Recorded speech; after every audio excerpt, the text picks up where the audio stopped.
Hi masters for you మీకోసం ఛానల్కి స్వాగతం సుస్వాగతం. ముందుగా మన జగద్గురు అయిన బ్రహ్మశ్రీ పితామహ పత్రిజీ గారికి, మన గురుమాతకి నా ఆత్మ ప్రణామాలు మాస్టర్స్. ఓకే మాస్టర్స్, ఈరోజు మన ఛానల్లోని మన జగద్గురు అయిన బ్రహ్మశ్రీ పితామహ పత్రిజీ గారి పత్రిజీ ప్రబోధాలు మానవాళికి మేలుకొలుపు అనే మొదటి భాగంలో కొన్ని కాన్సెప్ట్లు చెప్పుకుంటున్నాం. ఈరోజు మన ఛానల్కి సీనియర్ పెరుగుడు మాస్టర్ అయిన కవితారెడ్డి గారు వచ్చారు హైదరాబాద్ నుంచి. మేడంను సాధారణంగా ఆహ్వానించుకుందాం. మేడం ఎంచుకున్న టాపిక్ జననం మధురం మరణం మధురం అనే టాపిక్ ఎంచుకున్నారు. మేడంకి వెల్కమ్ చెప్దాం. నమస్తే madam, welcome madam. Thank you madam, thank you very much madam. ముందుగా మనందరి గురువు గారైన బ్రహ్మర్షి పితామహ పత్రిజీ గారికి మరియు స్వర్ణమాల పత్రి మేడం గారికి నా యొక్క అనంతకోటి ఆత్మప్రాణం తెలియజేసుకుంటున్నాను.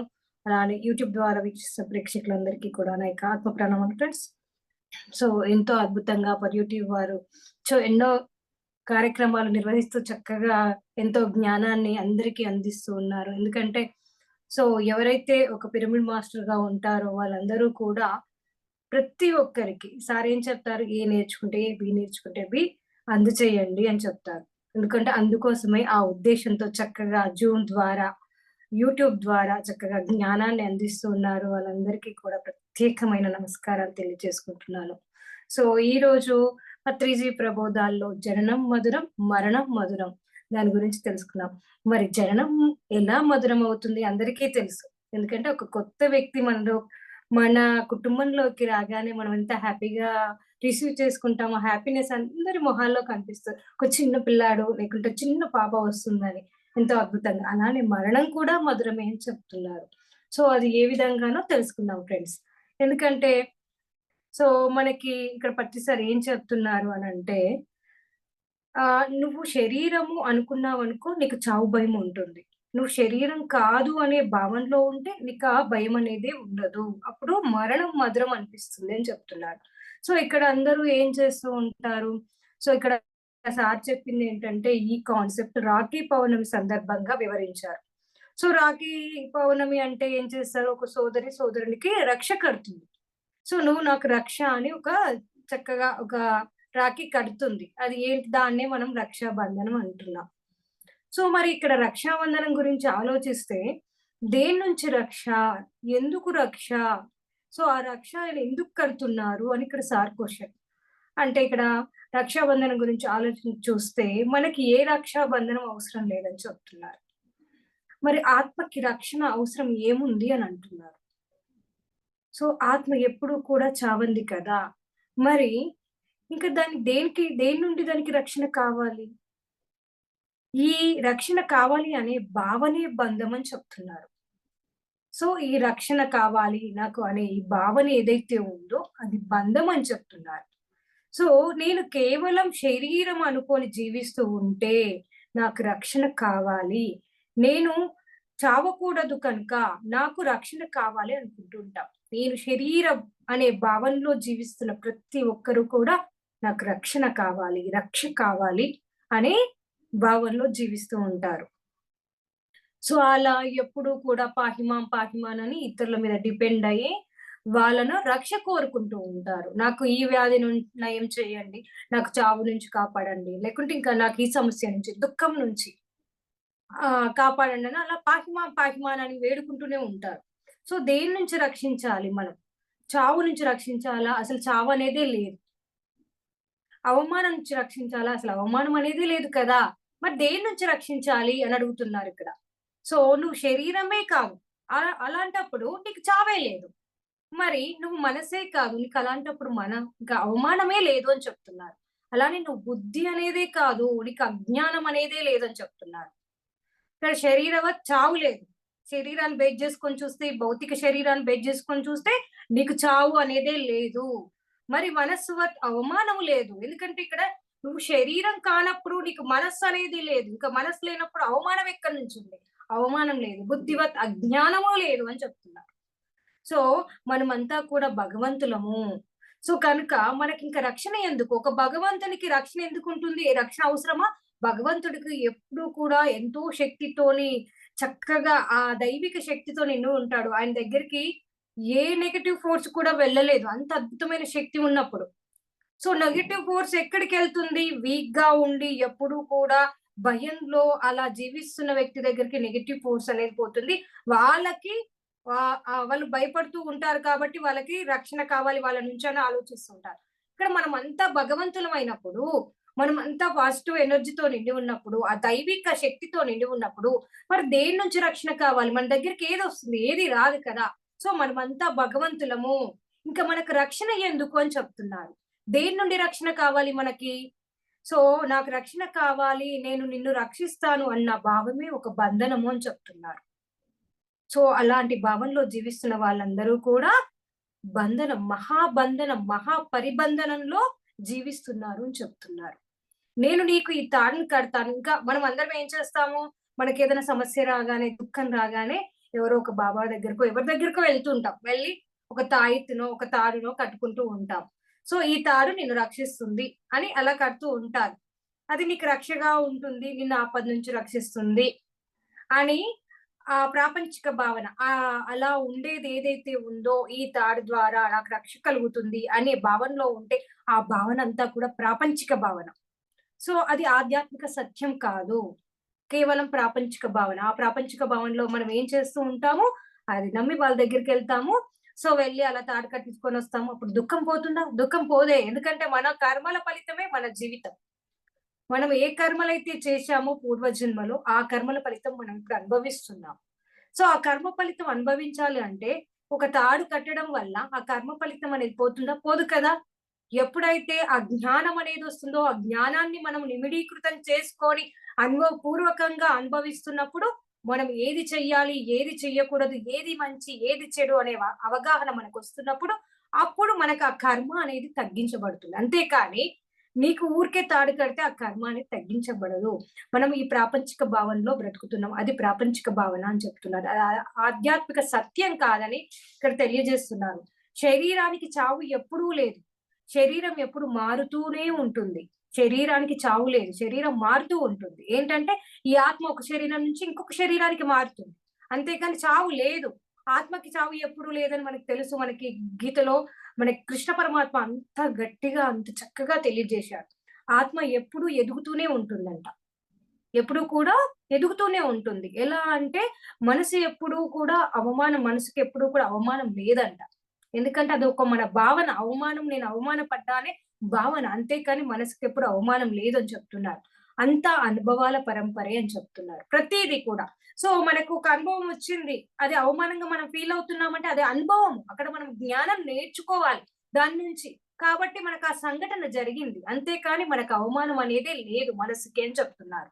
ప్రతి అనుభవంలో నుంచి మనకు తనను తాను కట్టడి చేయడం నేర్చుకుంటుంది ఆత్మ అని చెప్తున్నారు.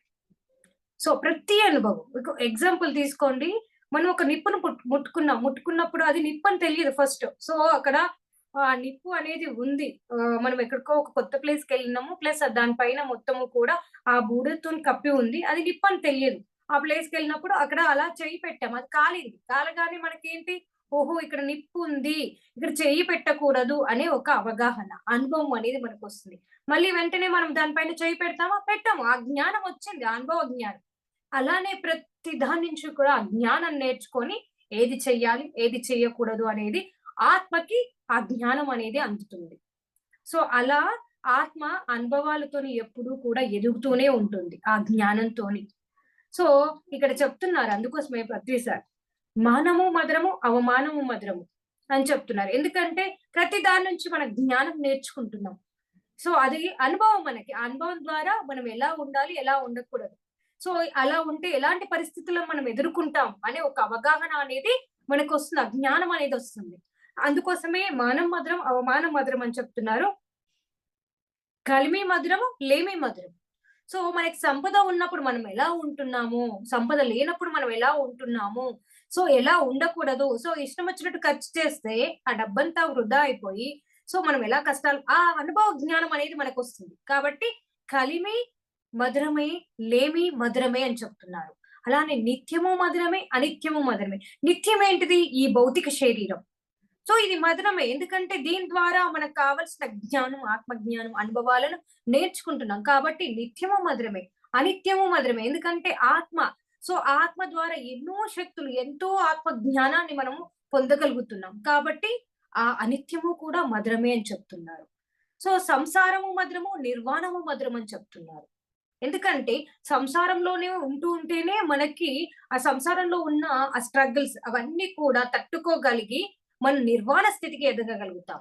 సో డైరెక్ట్ మనం ఎక్కడికో అడవుల్లోకెళ్ళి ధ్యానం చేస్తూ, తపస్సు చేస్తూ ఒక సన్యాసిగా ఉన్నప్పుడు, మనం భౌతిక ప్రపంచంలోకి వచ్చినప్పుడు, సో భౌతిక ప్రపంచంలో ఉన్న జనుల వల్ల అంటే ఫర్ ఎగ్జాంపుల్ విశ్వామిత్ర మహర్షిని చూడండి. ఆయనకి ఆహ్, ఏంటంటే కొన్ని అనుభవాలు ఎలా అంటే ఆయనకి కోపం అనేది ఉంది. ఆ కోపాన్ని తగ్గించుకోవాలి. ఎలా? ఆయన చుట్టూ ఎవరు లేరు వ్యక్తులు. ఆయన సంసారంలో, ప్రాపంచిక జీవనంలో ఉన్నాడనుకోండి, చక్కగా ధ్యానం చేసుకుంటూ ఆ అనుభవాన్ని సో, ఇలా నేనుంటే నాకు ఇలా ఈ నష్టం అనేది జరుగుతుంది అనేది ఆయన అవగాహనొచ్చేది. అలా కాకుండా ఆయన ఎప్పుడైతే ఆయనకి అలాంటి పరిస్థితి వచ్చినప్పుడు ఎవరైనా తనకి ఆ కోపం తెప్పించినప్పుడు, ఆ కోపాన్ని కంట్రోల్ చేసుకోలేని స్థితిలో ఆయన ఉండగలిగాడు. అదే మనం సంసారంలో ఉన్నప్పుడు అలాంటి పరిస్థితులు చుట్టూ మనకు కల్పించబడుతుంటాయి. ఎందుకంటే మనం ఒక సంఘంలో ఉన్నాము, ఒక ఫ్యామిలీలో ఉన్నాం. ఫ్యామిలీలో రకరకాల ఆత్మస్థాయిలున్న వ్యక్తులుంటారు కాబట్టి, సో ఒకరికి కోపం ఉండొచ్చు, ఒకరు రజోగుణంలో ఉండొచ్చు, ఒకరు తమోగుణంలో ఉండవచ్చు. సో వాళ్ళ నుంచి మనం నేర్చుకుంటాం. సో వీరి దగ్గర ఇలా ఉండకూడదు, ఇలా ఉండకూడదు. ఇలా ఉంటే మనకి నష్టం అనేది కలుగుతుందనే ఒక అవగాహన, ఒక జ్ఞానం అనేది మనకు కలుగుతుంది. అందుకోసమే పత్రిజీ గారు సంసారంలో నిర్వాణం, సంసారంలోనే నిర్వాణం అని చక్కగా చెప్పారు. అందుకోసమే సంసారము మధురమే, నిర్వాణము కూడా మధురమే. దేహము మధురము, ఆత్మ మధురము. అంతే కదా! దేహం ద్వారానే ఆత్మానుభవాలన్నీ పొందుతుంది. కాబట్టి దేహము మధురము, అలానే ఆత్మ మధురము. జననం మధురము, అలానే మరణం మధురం. ఎందుకంటే జన్మి జన్మించినప్పుడు ఈ జన్మ తీసుకొని ఈ శరీరంలోనికి ఈ ఆత్మ వచ్చినప్పుడు చక్కగా ఎన్నో ఆత్మ జ్ఞానము సంపాదించుకొని ఆత్మ పురోగతి అనేది జరుగుతుంది కాబట్టి ఈ జన్మం మధురం, మరణం మధురం. ఈ మరణం ద్వారా ఇంక కొత్త లోకానికెళ్తుంది ఆత్మ.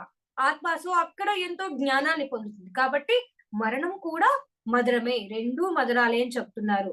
సో అన్నీ మధురాలే. ఇంకా మధురాలు లేనివి అంటూ ఏమీ లేవు ఈ లోకంలో అని చెప్తున్నారు. అన్నీ మధురాలే అయినప్పుడు ఇంక మనకి దేని నుంచి రక్షణ కావాలి?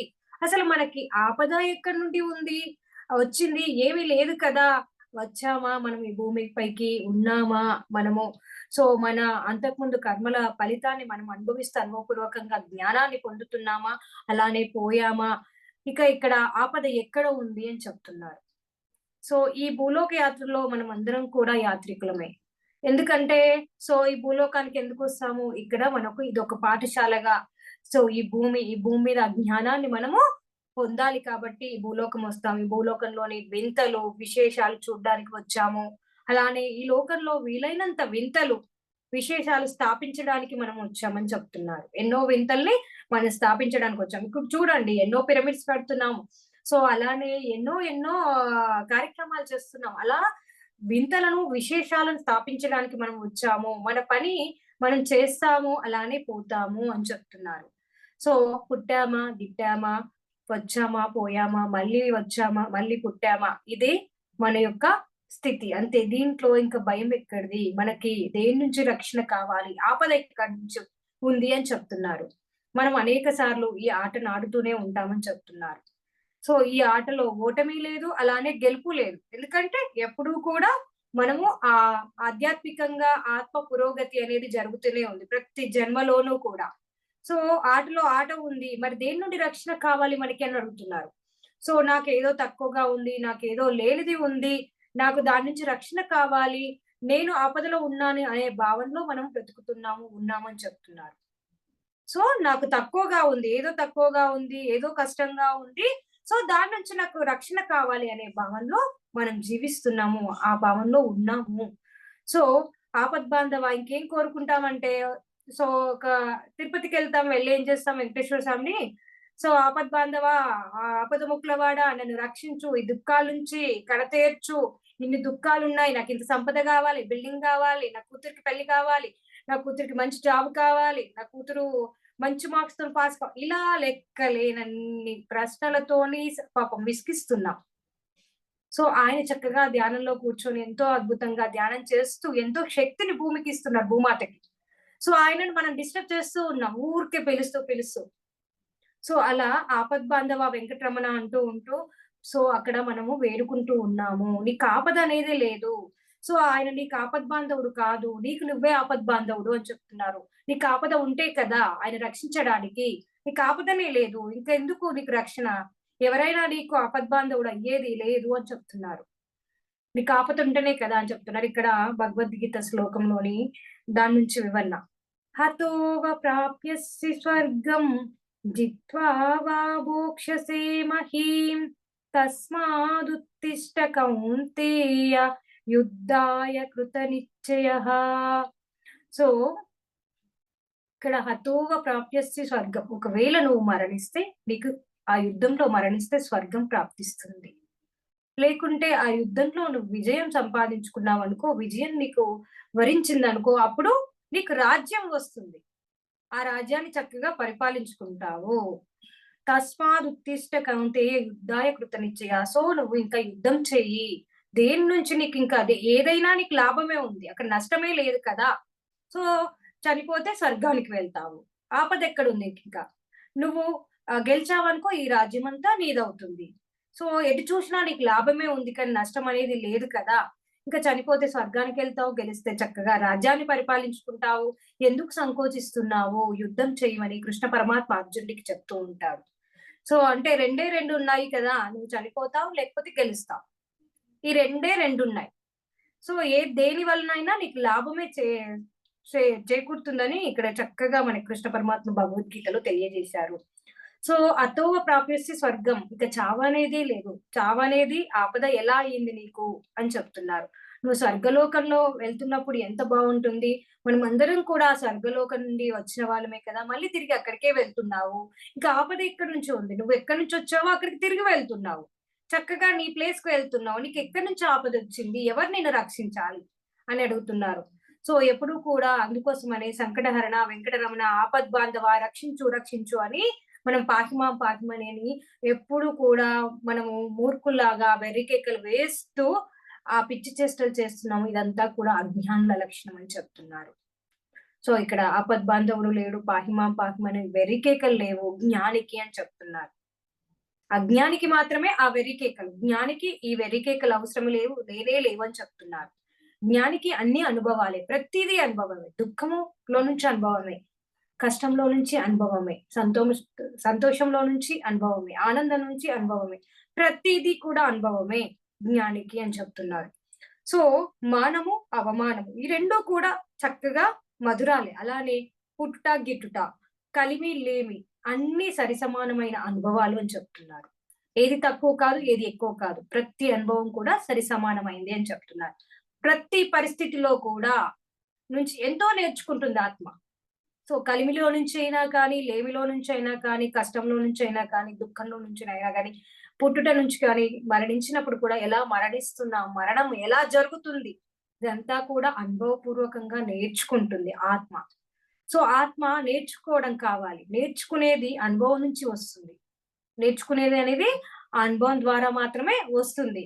కనుకనే ఆత్మ అనుభవాల పరంపరలో ఉంటుంది ఎప్పుడు కూడా, ప్రతి జన్మలోనూ అని చెప్తున్నారు. ఎన్నో అనుభవాలు ప్రతి జన్మలో ఆత్మకి.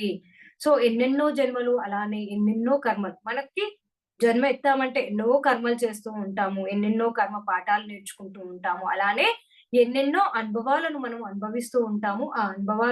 ఆ అనుభూతులు ఎన్నో కూడా సో మనని ఆ ఆత్మని ఎన్నో మెట్లు ఎక్కిస్తూ ఉంది. ఒక మెట్టు తర్వాత ఇంకో మెట్టు అలా మనం ఎక్కుతూనే ఉంటాము అని చెప్తున్నారు. తర్వాత ఇంకొక మెట్టు అలా ఎక్కుతూనే ఉంటాము ఆ అనుభవాల ద్వారా అని చెప్తున్నారు. ప్రతి అనుభవం మనకి ఒక మెట్టు అని చెప్తున్నారు. ప్రతి అనుభవం మనకు ఒక జ్ఞానం అని చెప్తున్నారు. ఎందుకంటే సో ఎలా ఉండాలి, ఎలా ఉండకూడదు, ఏం చేయాలి, ఏం చేయకూడదు అనే జ్ఞానం అనేది మనకు లభిస్తుంది. సో ఆ అనుభవం ద్వారా రకరకాల అనుభవాలు ఉంటాయి ప్రతి జన్మలోనూ. ఆ అనుభవాల కోసమే ఆ జన్మలు ఎత్తుతూ ఉంటాం మనమందరం కూడా అని చెప్తున్నారు. సో ప్రతి అనుభవం మనకు ఒక మెట్టు, ప్రతి అనుభవం ఒక పాఠము నేర్చుకుంటూ ఉంటాం. ఆ అనుభవం ద్వారా విధిగా మనము తెలుసో తెలియకో ఆ అనుభవం ద్వారా మన జ్ఞానం అనేది మనకు అందుతుంది అని చెప్తున్నారు. ఒక పాఠం అనేది మనం నేర్చుకుంటాం, తెలిసినా తెలియకున్నా. సో ఆ పాఠం నేర్చుకుంటున్నామని మనకు తెలియకపోయినా గానీ మనం నేర్చుకుంటూనే ఉంటామని చెప్తున్నారు. ఇంకా ఆపద ఎక్కడుంది? ఆపద లేనే లేదు. ఆపద ఎక్కడ పొంచి లేదు మనకని చెప్తున్నారు. సో చావు అనేది లేనప్పుడు ఇంకా ఆపద ఎక్కడి నుంచి ఉంది? ఆపద్ బాంధవుడు ఎక్కడ ఉన్నాడు అని అడుగుతున్నారు ఇక్కడ. సో ఈ కాబట్టి నువ్వు ఆడుతున్నావు. నెమ్మదిగా ఆడు. ఇప్పుడు ఫర్ ఎగ్జాంపుల్ క్రికెట్ మ్యాచ్ ఉంది. సో దాంట్లో ర్యాష్‌గా ఆడావనుకో వికెట్ పోగొట్టుకుంటావు. సో అలానే పెవిలియన్‌కి తిరిగి వెళ్తావు. తర్వాత ఏంటంటే సో అక్కడ ఎలా అంటే మనము ఒక ఆట ఆడినప్పుడు సో ఆ పిచ్ ప్రభావం ఎలా ఉంది? ఎలా ఆడాలి? అవన్నీ కూడా మనకు అవగాహనలో రావాలి అంటే ఆ పిచ్ పైన మనం ఒకసారి ఆట ఆడాలి. ఆడినప్పుడు ఆ అనుభవం ద్వారా సో ఇక్కడ ఫాస్ట్ బౌలింగ్ ఎలా పడుతుంది? అలానే స్పిన్ బౌలింగ్ ఎలా పడుతుంది? అలానే ఇక్కడ యార్కర్స్ ఎలా వస్తాయి? వైడ్స్ ఎలా ఎళ్తాయి? ఇవన్నీ కూడా ఒక అవగాహన అనేది మనకు కలుగుతుంది. ఒకసారి ఆడినప్పుడు. అంతేకాని మళ్ళీ మనం ఆడినప్పుడు ఆ ఆట ఆడినప్పుడు అదే పిచ్‌లో మనం ర్యాష్‌గా ఆడము. సో, ఆ ఏ బాల్ ఎలా వస్తుందనే ఒక అవగాహన మనకొస్తుంది. ఆ అనుభవం మనకి కలిగింది కాబట్టి. సో, చక్కగా అప్పుడు ఆడకూడని బాల్‌ని మనం వదిలేస్తాం. చక్కగా మనకి ఏ బాల్ అయితే చక్కగా మనకి బౌండరీ వెళ్తుందో ఆ బాల్‌ని మనం ఆడుతాం. సో, అలా అనవసరంగా బ్యాట్‌ని మనం గాల్లో తిప్పమని చెప్తున్నారు. ఆ బాల్‌ని వదిలిపెట్టేసి ఉంటే ఎంత బావుండేదనే పాఠం మనం నేర్చుకుంటాము. సో, ఆ పాఠం ద్వారా మళ్ళీ ఆడినప్పుడు మళ్ళీ అలాంటి బాలొస్తే మనము దాన్ని వదిలేస్తాము. సో, ఇంకొక ఆటలో ఇంకొక ఇన్నింగ్స్‌లో చక్కగా ఆడతాము అని చెప్తున్నారు. ఈసారి ఏం చేస్తాం జాగ్రత్తగా ఆడతాం. అలానే ఆత్మ ఎన్నో అనుభవాలు నేర్చుకుంటుంది కాబట్టి అలాంటి సంఘటన జరిగినప్పుడు మళ్ళీ ఎలా ఉండాలి అనే జ్ఞానము ఆత్మకి వస్తుంది. సో, ఆ సంఘటన నుంచి తను రక్షించుకోగలుగుతుంది అని చెప్తున్నారు. నీ దగ్గరికి వచ్చిన బాల్‌ని నువ్వే కొడతావు. ప్రతి ఆటలోనూ కొద్ది కొద్దిగా నేర్చుకొని ఆటలో ప్రవీణుడవుతావు అని చెప్తున్నారు. నీకు నువ్వు ఔట్ కాకుండా చూసుకుంటావు. జాగ్రత్తగా ఆడడం మొదలుపెడతావు. సో, అజాగ్రత్త నుండి జాగ్రత్తలోకి వస్తావు అని చెప్తున్నారు. సో, ఇది ఆటలోని నేర్పరితనము, నైపుణ్యత, ఆటలో నేర్చుకోవడము. సో, అలానే ఆటలాడకపోతే ఇక నేర్చుకోవడం ఎక్కడుంటుంది అని చెప్తున్నారు. అంతే కదా! తను ఫస్ట్ టైమ్ ఆడినప్పుడు ఎన్నో తప్పులు చేశాడు. అలా ఆడుతూ ఉంటే ఆ అనుభవం ద్వారా ఎంతో నైపుణ్యాన్ని, నేర్పరితనాన్ని తను నేర్చుకొని, ఆ నైపుణ్యత, ఆ జ్ఞానం అంతా తనలో ఇమడ్చుకున్నాడు కాబట్టి నెక్స్ట్ గేమ్‌లో ఎంతో అద్భుతంగా ఆడతాడు. ఎన్నో రన్స్ చేస్తారు. కనుక ఆటలు కావాలి, ఆటల్లో నేర్చుకోవడం కావాలి అని చెప్తున్నారు. అలానే ప్రతి ఆత్మ కూడా శరీరంలోకి వచ్చి ఒక ఆట ఆడుతూ ఉంటుంది. సో, ఈ ఆటలో ఎన్నో మానాలు, ఎన్నో అవమానాలు, ఎన్నో కలిమిలు, ఎన్నో లేమిలు. సో, ప్రతీది కూడా అనుభవమే. సో, అదంతా నేర్చుకొని మళ్ళీ అలాంటి అనుభవం కలిగినప్పుడు, అలాంటి పరిస్థితి ఎదురైనప్పుడు ఎలా ఉండాలి అనే జ్ఞానం అనేది ఆ ఆత్మకి అందుతుంది. ప్రతీది ఒక ఆధ్యాత్మిక మెట్టే. ప్రతీది ఒకానొక ఆధ్యాత్మిక ప్రగతిని ఇస్తూనే ఉంటుంది ప్రతి అనుభవం కూడా. సో, ప్రాపంచికంగా ఏదైనా ఆపద ఉంటే అది ఆధ్యాత్మికులకు పక్కపక్కనవుతారు. ఎందుకంటే ఆపద అని చెప్తే ఆధ్యాత్మికులకి ఏంటంటే అది ఆపద కాదు. ఒక అనుభవం అనేది వారికి తెలుసు కాబట్టి వాళ్ళు నవ్వుతారు అని చెప్తున్నారు. ఆపదే లేదు నాయన ఇంక ఆపద నుంచి ఆదుకోమని ఎందుకు వేడుకుంటున్నావు అని అంటారు అని చెప్తున్నారు. అది నీ యొక్క భ్రమ అని చెప్తారు. సో, ఆధ్యాత్మిక జ్ఞానం ఉన్న ప్రతి ఒక్కరు. నీ అజ్ఞానము నువ్వు మాయలో పడ్డావు అని చెప్తారు అని ఇక్కడ తెలియజేస్తున్నారు. సో, జీవితాన్ని చక్కగా ఎంజాయ్ చేయమని చెప్తున్నారు. జీవితాన్ని సెలబ్రేట్ చేసుకోవాలి. ఒక ఉత్సవంలా చేసుకోవాలని చెప్తున్నారు. ఏదైతే నీ దగ్గరికి ఉందో దాంతో ఎంతైనా ఉత్సవం చేసుకోవచ్చు. ఏదైతే నీ దగ్గర లేదో అవన్నీ కాలక్రమేణా నీకు అనంత కాలంలో అనంతంగా లభిస్తాయి అని తెలుసుకో అని చెప్తున్నారు. లేదు అని దుఃఖపడకు. సో, ఇప్పుడు నా దగ్గర డబ్బు లేదు, లేకుంటే ధనం లేదు, మంచి బట్టలు లేవని బాధపడకు. ఉన్న దానిలో తృప్తిగా జీవిస్తే నీకు అనంత కాలంలో తర్వాత అవి నీకు కావాల్సి ఉంటే అవి నీకన్నీ కూడా ప్రాప్తిస్తాయి. సో, ప్రతి ఆత్మకి ఎక్కడ చూసినా అదృష్టమే కానీ దురదృష్టం అనేది లేనే లేదు. సో, ఎందుకంటే దురదృష్టం అనేది ఒక భావన మాత్రమే. సో, నేను దురదృష్టవంతురాలిని, నాకిన్ని కష్టాలొస్తున్నాయి. అది ఒక భావన, ప్రాపంచిక భావన. సో, ఒక భ్రమ మాత్రమే అని చెప్తున్నారు. ఉన్నదంతా అదృష్టమే. దురదృష్టం అనేది ఎటు చూసినా లేనే లేదు అని చెప్తున్నారు. సో, ఒక జ్ఞానికి దురదృష్టం అనేది లేనే లేదు. అజ్ఞాని మాత్రమే నేను దురదృష్టంలో ఉన్నాననే భావనలో జీవిస్తూ ఉంటాడు. జ్ఞాని అంతా అదృష్టమే అనుకుంటాడు. సో, ఆపద అనేది లేనే లేదు. ఇంకా దురదృష్టం లేనప్పుడు ఆపద ఎక్కడి నుంచి ఉంది? నాకు రక్షణ కావాలి అనేది లేనే లేదు. సో, రక్షణ అవసరమే లేదు. ఇంకా ఇక్కడ ఎగ్జాంపుల్ సీతామాత గురించి చెప్తున్నారు. సో, సీతాయనంలో సీతామాత ఏం చేసింది? తను నిశ్చయించుకుంది లంకకు వెళ్ళాలి అని. సో, అక్కడికి వెళ్లి రావణుని యొక్క మనస్సులో ఉన్న భావనని చేంజ్ చేయాలి. ఎందుకంటే తనకు అంటే ఒక స్త్రీ పైన ఒక వ్యామోహము, అలాంటి భావన, అలానే తనే మొత్తము ఈ భూమండలాన్ని, ఈ విశ్వాన్ని అంతా కూడా పరిపాలించాలనే ఒక భావన. అలాంటి నెగెటివ్ థాట్స్ తోని ఆయన జీవిస్తున్నాడు కాబట్టి, అలాంటి థాట్స్ నుంచి ఆయనను బయట పడేయాలంటే ఒక సహవాసము అండి. ఇక్కడ మనకు చెప్తారు గదా! సహవాస దోష గుణః భవంతి. మనం ఎలాంటి వాళ్ళతో సహవాసం చేస్తే అలాంటి లక్షణాలు మనకి అబ్బుతాయి అంటారు. సో, అలా తను చాలా శక్తివంతమైన స్త్రీ కాబట్టి, ఆ మాత అక్కడికి వెళ్ళినప్పుడు ఆమె యొక్క శక్తి చాలా అనంతంగా ఉంటుంది కాబట్టి, ఆ శక్తి ద్వారా తనలో మార్పు తీసుకురావచ్చనే ఒక అవగాహనతో సీతామాత స్వయంగా అక్కడికి లంకకు వెళ్ళడానికి రెడీగా ఉంటది. లేకుంటే ఆ రావణాసురుడి శక్తి సీతామాత ముందు చాలా తక్కువ. సో, ఆమెను తీసుకెళ్ళడానికి ఆయనకి ఆ శక్తి ఉండదు. ఆమె అంగీకరించింది ఆమె లోపల. కాబట్టి ఆయన తీసుకెళ్ళగలిగాడు. సో, ఇక్కడ నేను అంగీకరిస్తాను. నేను లంకకు వెళ్తాను. అక్కడ ఉండి వాడిని బాగు చేయడానికి ప్రయత్నిస్తాను అని తన సొంత ఇచ్చతో సీత లంకకు వెళ్ళింది అని చెప్తున్నారు. సో, అంతేకాని అక్కడ సీత అపహరించడం అనేది లేదు. అది సీతాయనం అనే పుస్తకంలో ఇదంతా కూడా మనందరికీ కూడా తెలియజేశారని చెప్తున్నారు డీనా మెరియన్ గారు. సో, సీత తన అంగీకారం చెప్పింది. నేను వెళ్తాను కానీ లంక రక్షించబడదు. ఎందుకంటే ఎప్పుడైతే లంక రక్షించబడుతుందంటే అక్కడ రావణాసుడిలో మార్పు జరిగితే లంక రక్షించబడుతుంది. లంకలో నాలాంటి వాళ్ళు ఉండాలి. సో, నా యొక్క భావాలు, నా యొక్క భావనా తరంగాలు అక్కడ ఉండాలి అని ఆమె కోరుకుంది. ఎందుకంటే తన యొక్క మృదు మధురంగా ఉంటాయి ఆ భావనలు, ప్రేమ తత్వము ప్రతి జీవి పైన కూడా. సో, ఆ భావాలు అక్కడికి వెళ్ళినప్పుడు అందరిలో కూడా ఆ భావాలు వ్యాప్తి చెందుతాయి.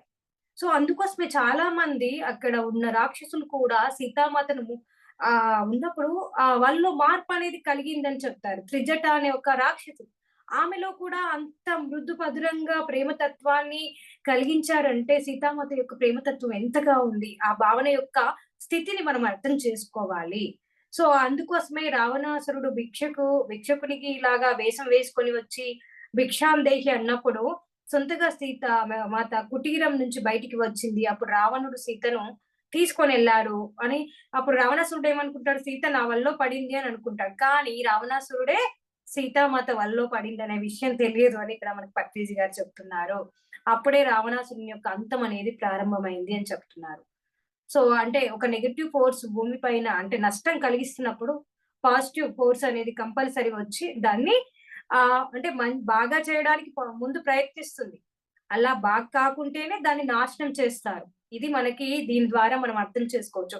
అలానే కృష్ణ పరమాత్మ కూడా ఎంతో మంది రాక్షసుల్ని వధించాడు. వధించే ముందు వారికి చక్కగా బోధ చేస్తాడు. చేసినా వాళ్ళు వినరు కాబట్టి ఆ టైంలో ఇంకా వాళ్ళని నాశనం చెయ్యాలి. అప్పుడు భూమాతకి నష్టం కలుగుతుంది అని వాళ్ళని నాశనం చేస్తారు.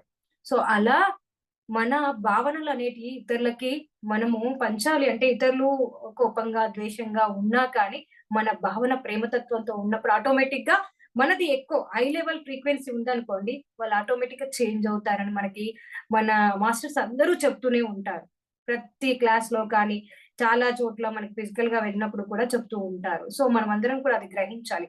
సో, మన ఫ్రీక్వెన్సీ పెంచుకోవాలంటే మనం చేయాల్సింది ఏకైక సాధన ఏంటి అంటే ధ్యాన సాధన మాత్రమే.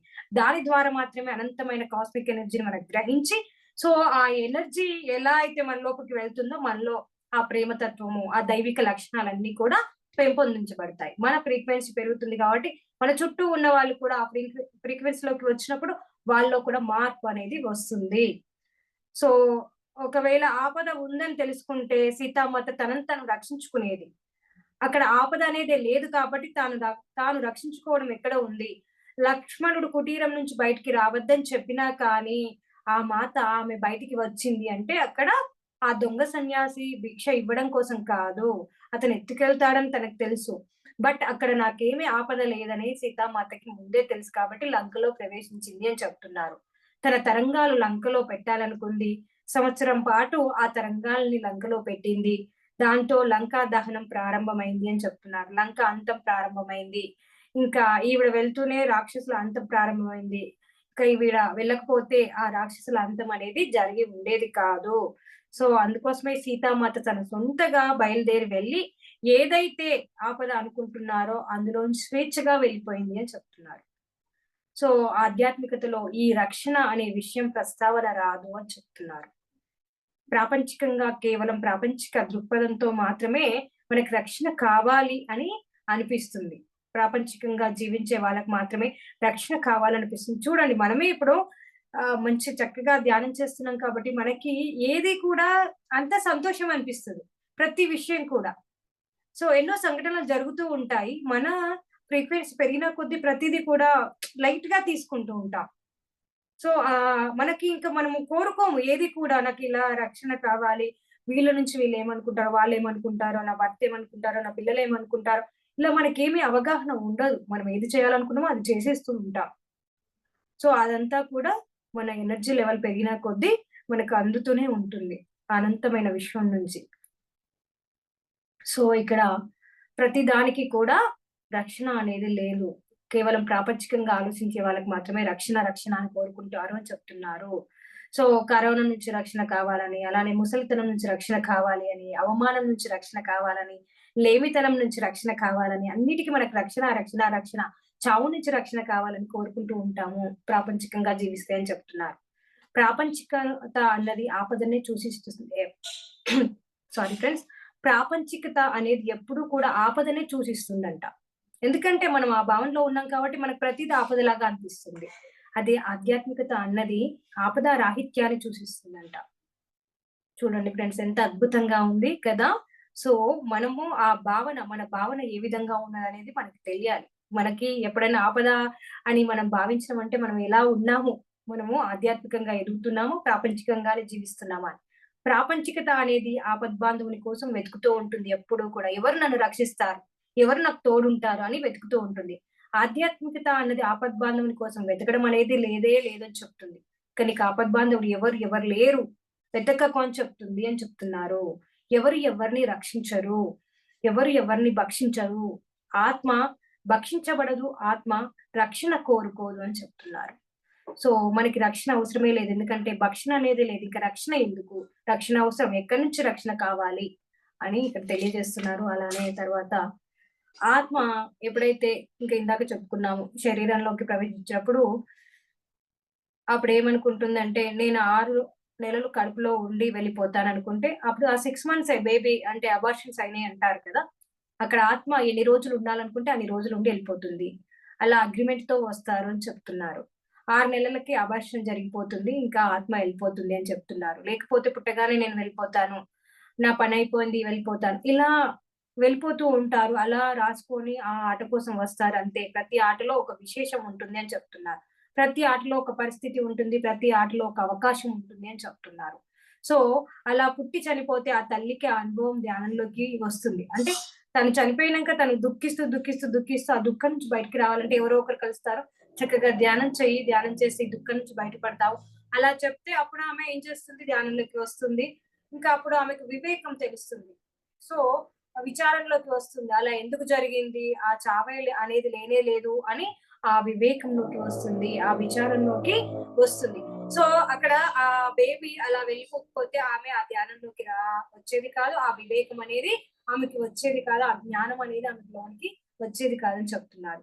నేను 6 నెలలుంటాను, 6 రోజులుంటాను, నీకు ప్రత్యేకమైన పరిస్థితులను కల్పిస్తాను అని ముందే డిజైన్ చేసుకొనొస్తారు ఆ తల్లితోని. సో, దాన్ని నువ్వు అవగాహన చేసుకుంటే నువ్వు ప్రగతి పథంలో వెళ్తావు అని ఆత్మలు డిసైడ్ చేసుకొని వస్తాయని చెప్తున్నారు. సో, ముందే డిసైడ్ అయ్యి నీ గర్భంలోకి నేను ఇన్ని రోజులుంటాను. నీకు జ్ఞానం కావాలి. కాబట్టి నువ్వు అప్పుడు ఆ జ్ఞానంలోకి వెళ్తావు. ఆ జ్ఞానం నువ్వు సంపాదించుకుంటావు అని చెప్తున్నారు. సో, రాముడు సొంత ఇచ్చతో 14 సంవత్సరాలు వనవాసం వెళ్ళాడు. ఎందుకంటే ఆయనకు ఆ ప్రణాళిక తెలుసు. అక్కడ ఉన్న రాక్షసులను వధించాలి. అంటే ఆయన ఎళ్ళాలి. అక్కడ 14 సంవత్సరాలు ఆ అడవిలో ఆయన ఉంటే ఆ రాక్షసులను అంతం చేయాలంటే ఆ 14 సంవత్సరం అక్కడ ఉండాలి కాబట్టి ఆయన డిజైన్ ప్రకారం వచ్చాడు కాబట్టి అలా వెళ్ళారు. అది అయోధ్యలో ఉంటే కుదరదు. సో, ఎందుకంటే అయోధ్యలో ఉంటే అక్కడ ఉండి రాజ్యపాలన చూసుకుంటుంటాడు కాబట్టి అది కుదరదు. ఇంకా ఆ శత్రు రాజ్యంలోకి ప్రవేశించాలంటే అయోధ్య నుంచి వెళ్ళిపోవాలి అని చెప్తున్నారు. 14 సంవత్సరాలు ఎంతో తపస్సు చేసి కావలసిన అస్త్ర శస్త్రాలన్నీ కూడా సంపాదించుకొని అంటే ఆ రాక్షసుల్ని వధించే శక్తి ఆయనకి కావాలి కాబట్టి చక్కగా అక్కడ తపస్సు చేసుకుంటూ అడవిలో ఆ జ్ఞానము, ఆ శక్తిని సంపాదించుకొని, ఆ శస్త్రాలు, అస్త్రాలను సంపాదించుకొని అప్పుడు రావణ సంహారం కూడా చేశాడాయనే. ఆ అస్త్రశస్త్రాలు సంపాదించాలంటే 14 సంవత్సరాలు వనవాసం అవసరమైంది ఆయనకి అని చెప్తున్నారు. సో, ఏది కూడా ఊరికే కాదు. మనము మందరను తిట్టుకుంటాము, అలానే కైకేయిని తిట్టుకుంటాము. వారి వల్లనే రాముడు వనవాసం చేశాడని. కానీ అక్కడ ప్లాన్ ప్రకారం జరిగింది. ఒక్క నిమిషం మేడం. సో కనుక స్వచ్ఛందంగా తను అరణ్యవాసానికి వెళ్ళాడు, కానీ పంపించబడలేదు. సో మందర ఏదో చేసింది, కైక ఏదో అడిగిందని కాదు. సో దాని వల్ల రాముడు వెళ్ళలేదని చెప్తున్నారు. సో ఆ విధంగా రాముడు రావణ సంహారం కోసము ప్లాన్ వేసుకొని వచ్చాడు. సీత కూడా స్వచ్ఛందంగా రాముడితో వెళ్ళింది వనవాసానికి. సీతకి అడవికి వెళ్ళాల్సిన అవసరమే లేదు, కానీ వెళ్ళింది. సో ఎందుకంటే రాముడితో సీతకు సంబంధం, అయోధ్యకు సీతకి ఏం సంబంధం లేదని చెప్తున్నారు. సో రాముడు ఎక్కడ ఉంటే సీత అక్కడ ఉంటుంది అని చెప్తున్నారు. సో అలానే ఆపద అన్నది ఎక్కడా లేదు ఆధ్యాత్మికతలో. కనుక ధ్యానం చేసే వాళ్ళ దగ్గరికి ధ్యానం చేయని వాళ్ళు వచ్చి మమ్మల్ని కాపాడండి, వచ్చి మాకు మీ శక్తిని ఇవ్వండి, మమ్మల్ని ఆపదల నుండి రక్షించండి అని చెప్తుంటారు. ప్రాపంచికతలో జీవించే వాళ్ళు, ధ్యానంలోని లేని వాళ్ళు ఎంతవరకు ఆపద ఉందో అనుకుంటారు, అంతవరకు ప్రాపంచికులు అన్నమాట. అంటే ఆపద ఎంతో ఉంది అనే భావనలో ఉన్నన్ని రోజులు వాళ్ళు ప్రాపంచికులే. ఎంతవరకు అయితే ఆపద లేదు అనుకుంటామో అంతవరకు మనం ఆధ్యాత్మికులము అని చెప్తున్నారు.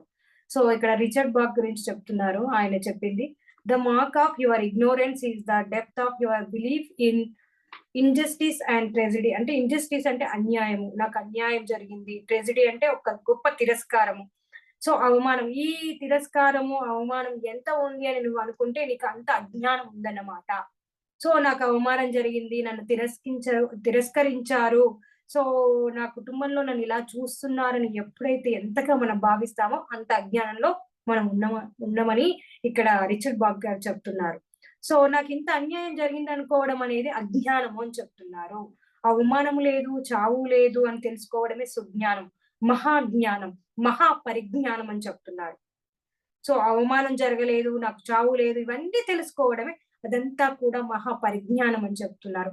ఆపద లేదు, నువ్వు శరీరమే కాదు చావడానికి, నువ్వు మనసే కాదు, శరీరమే కాదు చావడానికి, మనసే కాదు నువ్వు అవమానపడడానికి అని చెప్తున్నారు. నువ్వు బుద్ధే కాదు, నువ్వు అజ్ఞాని అనుకోవడానికి, నిన్ను నువ్వు తక్కువ చూసుకోవడానికి, నువ్వు ఆత్మవు, సర్వాత్మవు, మొత్తము కూడా ఈ విశ్వమంతా వ్యాపించి ఉన్నావు. సో నీకు ఇంకా ఎక్కడ ఆపద, ఎక్కడ రక్షణ, ఎక్కడ అవమానం అని చెప్తున్నారు. తత్వమసి శ్వేతకేతు, నువ్వు ఇది నాయన అంటే ఇది కాదు అన్నది ఉపనిషత్తు వాక్యం అని చెప్తున్నారు. తత్వమసి అంటే నువ్వు ఆత్మ పదార్థం, ఇది కాదు, ఈ శరీరం కాదు, ఇది ఉపనిషత్తు వాక్యం. మామూలుగా ఎవరో చెప్పింది కాదు. ఉపనిషత్తులో, వేదాల్లో కూడా ఇవన్నీ విషయాలు చక్కగా చెప్పారు.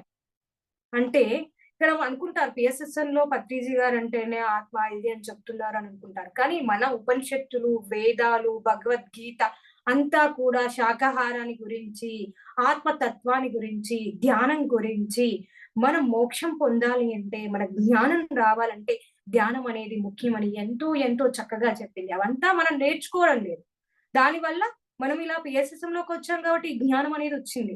పత్రిజీ గారు ఇదంతా కూడా మనకు తెలియజేశారు. సో ఫ్రెండ్స్, అందరికీ ధ్యానం కావాలి. అందరూ కూడా సక్రమమైన ఆహారం అంటే శాకాహారం మాత్రమే.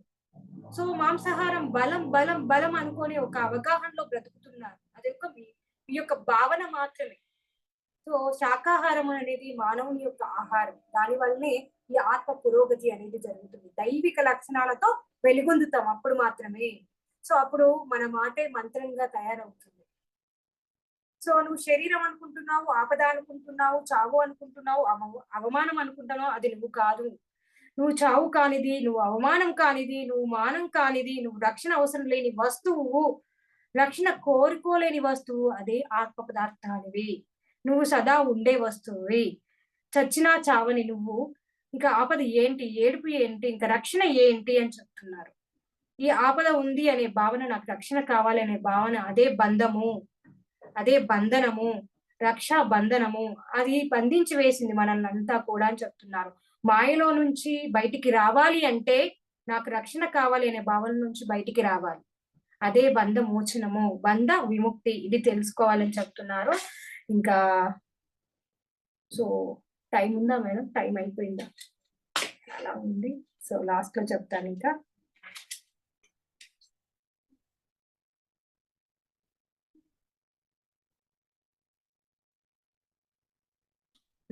Okay madam. సో దివ్య అంటే దివికి దివ్యుడు అంటే దివికి సంబంధించిన వాడు. ఈ మానవుడు ఈ మానవ శరీరానికి సంబంధించిన వాడు కాదు. ఈ మానవ లోకానికి, భూలోకానికి సంబంధించిన వాడు కాదని చెప్తున్నారు. దివ్య లోకానికి సంబంధించిన వాడు. ఈ చొక్కాని వేసుకున్నట్లు ఈ శరీరాన్ని ధరించి భూలోకానికి వచ్చాడని చెప్తున్నారు. ఆ సర్వాత్మ ఈ శరీరాన్ని వేసుకొని తనను తాను జీవాత్మగా చేసుకుంటుంది అని చెప్తున్నారు. ఎగ్జాంపుల్ కృష్ణ పరమాత్మని చూసుకోండి. సో అలా అసలు విషయం ఏంటంటే బయటపడినప్పుడు ఈ జీవాత్మ ఆ సర్వాత్మలో ఒక భాగంగా పరమాత్మగా వెలుగొందుతుంది అని చెప్తున్నారు. అది ఎలా తెలుస్తుంది అంటే చక్కగా ధ్యాన సాధన చేసినప్పుడు మాత్రమే. పరమాత్మ అంటే హైలీ డెవలప్డ్ సోల్.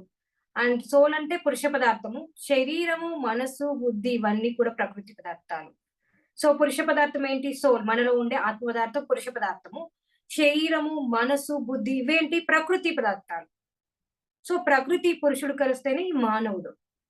సో ఇక్కడ పురుష పదార్థం అంటే ఏంటి? ఆ పరమాత్మ నుంచి వచ్చిన ఆత్మ పదార్థము.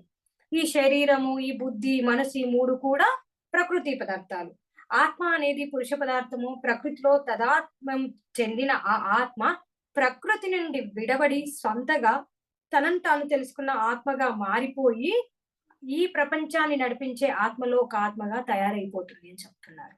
అంటే ప్రకృతి నుంచి విడబడి, అంటే నేను ఆత్మనని తెలుసుకున్నప్పుడు సొంతగా తనను తాను తెలుసుకున్న ఆత్మగా మారిపోయి ఇంకా ఈ ప్రపంచాన్ని నేను బాగు చేయాలి, ఈ ప్రపంచంలో అజ్ఞానం నుంచి అందరినీ బయటపడాలనే ఉద్దేశంతో ఒక ఆ ఆత్మలో ఒక ఆత్మగా తయారవుతుందంట.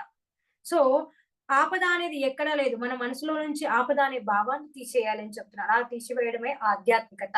ఆపద అనే భావాన్ని తీసేయడమే ఆధ్యాత్మికత. అది ఎలా సంభవం అంటే సజ్జన సాంగత్యం ద్వారా, స్వాధ్యాయం ద్వారా, ధ్యాన సాధన ద్వారా మనసులో ఆ ఆపద అనే భావన తొలగిపోతుంది. మనకేదైనా ఒక కష్టంలాగా అనిపించినప్పుడు చక్కగా మన ధ్యానులకు కాల్ చేసి ఇలా జరిగింది అంటే వాళ్ళు ఒక సొల్యూషన్ ఇస్తూ ఉంటారు. అలానే చక్కటి బుక్ ఏదైనా తీసుకొని చదివినప్పుడు మనకు కావాల్సిన నాలెడ్జ్ అనేది దాని నుంచి అందుతుంది. అలానే ధ్యానం చేసినప్పుడు కూడా మన ఆత్మ నుంచే మనకు మెసేజ్ రావచ్చు. ఈ విధంగా మనము ఆపద నుంచి బయటపడొచ్చు అని చెప్తున్నారు. అదే ఆధ్యాత్మికత అంటున్నారు. ఆపద అనే భావన పోయినప్పుడు రక్షణ కావాలనే భావమే తొలగిపోతుంది అని చెప్తున్నారు. నేను ఈ ఆట ఆడుకుంటున్నాను, మానము అవమానం అనే ఆట, అలానే కలిమిలేమే ఆట, అలానే నిత్యం అనిత్యం అనే ఆట, ఓటమి విజయం అనే ఆట, ఇలా ఆపదలు ఉన్నాయి అనే అలాంటి భావనలు కేవలం భావనలు మాత్రమే, కేవలం భ్రమలు మాత్రమే అని చెప్తున్నారు. సో నువ్వు ఆపద ఎక్కడ ఉంది అనుకుంటే ఇంకా నువ్వు మాస్టర్ కాలేదు అని చెప్తున్నారు. ఎప్పుడైతే ఆపద లేదు అనే స్థితికి వస్తావో అప్పుడు నువ్వు మాస్టర్ అని చెప్తున్నారు. ఆపద అన్నది అన్ని అనుకున్న వారు పూజలు, స్తోత్రాలు, భజనలు చేస్తూనే ఉంటారు. ఆపద ఉంది అనుకున్న వాళ్ళు సో దాని నుంచి రక్షణ గురించి ఏదో పూజ, ఏదో స్తోత్రం, ఏదో జపము, ఏదో యాగం చేస్తూనే ఉంటారు. ఆపద్బాంధవ సంకటహరణ కాపాడు కాపాడు కాపాడు అంటూ. సో సంకట లేనప్పుడు సంకటహరణ ఎక్కడి నుంచి వస్తుంది? ఆపద లేనప్పుడు ఇంకా ఆపద్బాంధవుడు ఎక్కడ? ఈ అభిప్రాయాలన్నీ కూడా శంకరాచార్యులు భజగోవిందంలో ఒక శ్లోకం గురించి చెప్తున్నారు. వయసి గతే కహ కామ వికారః శుష్కే నీరే కాసారః క్షీణే విత్తే కహ పరివారో జ్ఞాతే తత్వే క సంసారః. అంటే వయసు మళ్ళిన తర్వాత కామ వాంఛలు అసలు కలగవు. అలానే చెరువులో నీరు ఎండిపోతే దాన్ని చెరువు అనరు. అలా ఇక్కడ మనం కూడా ఈ శరీరము అంతా కూడా మొత్తం క్షీణించిన తర్వాత ఆ తత్వం మనకు అర్థమైన తర్వాత ఇంకా మనకి ఏంటంటే ఆ తత్వం తెలుసుకోవాలి. ఏంటి తత్వం? అది నువ్వు కాదు, నేను శరీరాన్ని కాదు ఆత్మననే తత్వం తెలుసుకున్నప్పుడు మనకి ఇంకా భ్రమలన్నీ తొలగిపోతాయి అని చెప్తున్నారు. సంసారంలో సంసారంలో లేని వస్తువుగా నిన్ను నువ్వు చూసుకో అని చెప్తున్నారు. నేను మునిగిపోతున్నాను కేకలు వెయ్యకు. ఎందుకంటే అక్కడ మునిగిపోతూ నువ్వు మరణిస్తున్నప్పుడు ఆ అనుభవాన్ని పొందుతావు. ఎలా మరణిస్తున్నాను నీటిలో మునిగి అని నువ్వు తెలుసుకుంటావు. ఒక జ్ఞాని ఇంకా అప్పుడు కేకలయ్యాడు. ఎక్కడ ఎవరు ఉండరు అక్కడ చుట్టుపక్కల. ఎంత కేకలేసినా ఎవరికి వినబడతాయి. చక్కగా దాన్ని ఆస్వాదిస్తూ మరణిస్తారు ఒక జ్ఞాని. అదే ఒక ప్రాపంచికంగా ఉన్నవారు భయంతో మరణిస్తూ ఉంటాడు. సో అలా కేకలు వేస్తూ. సో ఈ విధంగా చక్కగా తెలియజేశారు. సో అందుకోసమే అర్జునుడికి చెప్తున్నారు ఇదంతా కూడా. అర్జున గాంధీవం పట్టుకో, ఇంక ఇక్కడ మరణం లేదు, అలానే ఈ జననం లేదు, ఏదీ లేదు కూడా. ఇక్కడ నీకు మరణం లేనప్పుడు నువ్వు చావవు అని చెప్పి చక్కగా నువ్వు యుద్ధం చేసి నువ్వు లాభాన్ని పొందు, లేకుంటే మరణిస్తే నువ్వు స్వర్గాన్ని పొందుతావని చెప్పి ఇక్కడ చక్కగా కృష్ణ పరమాత్మ చెప్తున్నారు. నీ యొక్క భావన నీకు బంధనంగా తయారైంది అని చెప్తున్నారు. సో మధురం మధురం అంతా మధురం, దేహం మధురం ఆత్మ మధురమే. ఎందుకంటే దేహము మధురమే, ఆత్మ మధురమే. పుష్పము మధురము, పుష్పంలో నుంచి వచ్చే మధువు మధురమే. అన్ని మధురమే. పుష్పం లేకుంటే మధువు రాదు కదా! సో, పుష్పం ఉంటేనే మధువు వస్తుంది. కలిమి మధురమే, లేమి మధురం. కలిమిలో ఉన్నప్పుడు ఆ లేమి యొక్క ప్రాబ్లమ్ ఏంటి అనేది మనకు తెలుస్తుంది. సో, నిత్యం మధురము, అనిత్యము మధురమే, జననం మధురము, మరణం మధురమే, మానం మధురమే, అవమానం మధురమే, కామం మధురమే, అర్థం మధురమే, ధర్మం మధురమే, అలానే మోక్షము కూడా మధురమే. గానం మధురము, అలానే ధ్యానం మధురం, త్రినేత్రం మధురం, అలానే ఆత్మాయనం మధురం అని చెప్తున్నారు. మధురం, మధురం అంతా మధురమే. సో, ఆధ్యాత్మికతలో అక్రమాలు లేవు, అన్యాయాలు లేవు. సో, ఆ దేవుని రాజ్యంలో ఆలస్యం అనేది ఎక్కడా లేదు. ఎందుకంటే సమయమే లేదు. సమయం అన్న భావనే లేదు. ఎక్కడ చీకటి అన్నది లేదు. అంతా వెలుతురే. ఇంకా చక్కగా ప్రాపంచిక అన్నది చీకటి వెలుతురుల సంగమము. కానీ ఆధ్యాత్మికత అన్నది కేవలం వెలుతురులో ఉన్న ప్రకాశవంతమైన పరిస్థితి అని చెప్తున్నారు. అక్కడ అంధకారం అనేది లేదు ఆధ్యాత్మికతలో. అది సమయరాహిత్యంలో ఉంది. సమయం అనేదే లేదక్కడ. ఆలస్యం అన్నది ఎక్కడా లేదు అని చెప్తున్నారు. సో, ఈ పరమ సత్యం చెప్పేదే పిరమిడ్ స్పిరిచువల్ సొసైటీస్ మూవ్‌మెంట్ అని చెప్తున్నారు. అంతా మధురమే నాయన నీకు ఆపద ఎక్కడ లేదు అనే సత్యాన్ని చెప్పేది కేవలం పిరమిడ్ స్పిరిచువల్ సొసైటీస్ మూవ్‌మెంటే. అందరికీ సరియైన ఆధ్యాత్మిక అవగాహన ఇచ్చేది పిఎస్ఎస్ఎం మాత్రమే. సో, అందుకోసమే జననం మధురం, మరణం మధురం. Thank you friends. Thank you very much. ఇంత చక్కటి అవకాశం కల్పించిన ఫర్ యూ టీవీకి ప్రత్యేకమైన కృతజ్ఞతలు తెలియజేసుకుంటున్నాను. Thank you to all. Thank you madam. Thank you so much madam. మన గురువు గారు అందించిన పత్రిజీ ప్రబోధాల్లోంచి గొప్ప ఆత్మజ్ఞానాన్ని అందించారు మేడం. Thank you madam.